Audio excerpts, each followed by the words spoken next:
వాసంతి కుటుంబానికి ప్రభుత్వం అండగా ఉంటుందని మంత్రి బీసీ జనార్దన్ రెడ్డి అన్నారు. అత్యాచారానికి పాల్పడిన ఇంతటి వారినైనా క్షమించేది లేదని మంత్రి ఎన్ఎండి ఫరూక్ అన్నారు.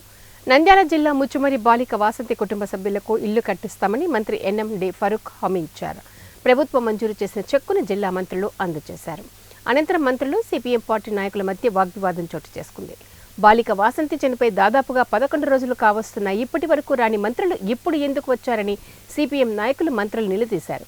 దీంతో వాతావరణం కొద్దిసేపు ఉద్రిక్తంగా మారింది. చాలా మంది కొన్ని పత్రికల్లో రాశారు, ఏదో ఇక్కడ రాలేదు వారు రాలేదు అని. ఎందుకంటే నిత్యము మేము కలెక్టర్ గారు ఎస్పీ గారితో మాట్లాడుకుంటూ ఎక్కడ ఏం జరుగుతుంది అనేది కూడా పరిశీలిస్తున్నాం. వారందరినీ కూడా మేము రివ్యూ చేసుకుంటా ఉన్నాం. ఏది ఏమైనా ఇది జరిగినందుకు మేము కూడా చాలా బాధాకరంగా ఉంది.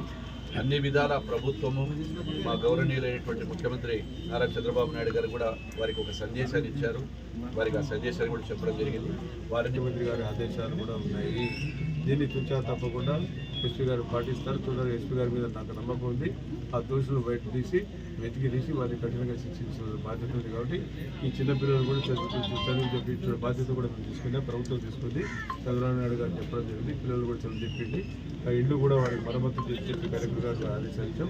ఆ ఇండ్లు కూడా మరమ్మతు చేసి వారికి ఏదైనా నిరాధార బిడ్డకు ఏదైనా పని కల్పించమని కలెక్టర్ గారు చెప్పారు. కుటుంబ పోషణ కోసం వారు కూడా ఆదుకోవడానికి కూడా ప్రభుత్వం ముందుకు వచ్చిందని చెప్పి తెలియజేస్తాం. ఈ దురదృష్టం చాలా దురదృష్టకరం.